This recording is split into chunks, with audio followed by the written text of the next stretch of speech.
আসসালামু আলাইকুম প্রিয় নরসিংদীবাসী। নরসিংদীর পলাশ থেকে আবার ত্রয়োদশ জাতীয় সংসদ নির্বাচনে আমাদের ভাই ফেসিবাদ বিরোধী লড়াইয়ের যারা ভাষা নির্মাণ করেছে, রাজনীতি নির্মাণ করেছে এবং আওয়ামী লীগের বিরুদ্ধে, ফেসিবাদের বিরুদ্ধে প্রাথমিকভাবেই যারা সরব ছিল যেই কণ্ঠগুলো, তাদের মধ্যে অন্যতম জনাব সারোয়ার তুষার আপনাদের নরসিংদী ২ পলাশ থেকে প্রার্থী হচ্ছেন।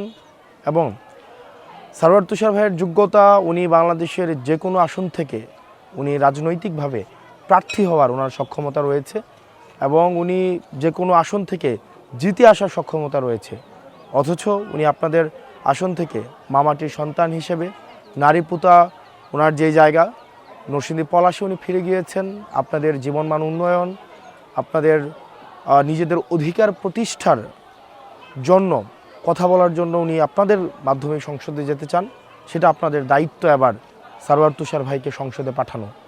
আমাদের কিছু মানুষ আছে যে মানুষগুলো আমাদের রাজনীতিক নির্মাণের জন্য গুরুত্বপূর্ণ ভূমিকা রাখে, তার মধ্যে সারোয়ার তুষার ভাই অন্যতম।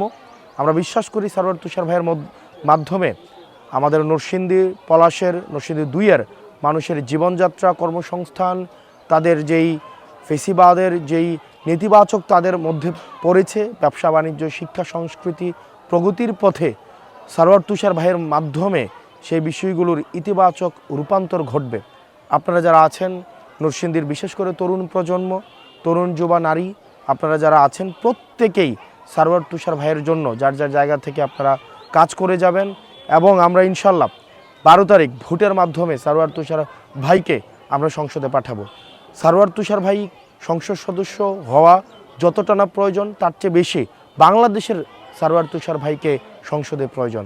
বাংলাদেশের জন্য কথা বলার জন্য, বাংলাদেশের স্বার্থ সংরক্ষণের জন্য আমরা চাই সারোয়ার তুষার ভাই গণমানুষের প্রতিনিধি হয়ে, নরসিংদীর প্রতিনিধি হয়ে সংসদে গিয়ে আমাদের প্রতিবিম্ব হয়ে, আমাদের গণমানুষের কণ্ঠ হয়ে উঠুক সংসদের মধ্যে। আপনারা সবাই ১২ তারিখ ব্যালটের মাধ্যমে আপনারা সেটি সারোয়ার তুষার ভাইয়ের মূল্যায়ন করবেন এবং অবশ্যই সারোয়ার তুষার ভাই জিতে যাওয়া মানেই হচ্ছে আমরা জিতে যাওয়া। আসসালামু আলাইকুম।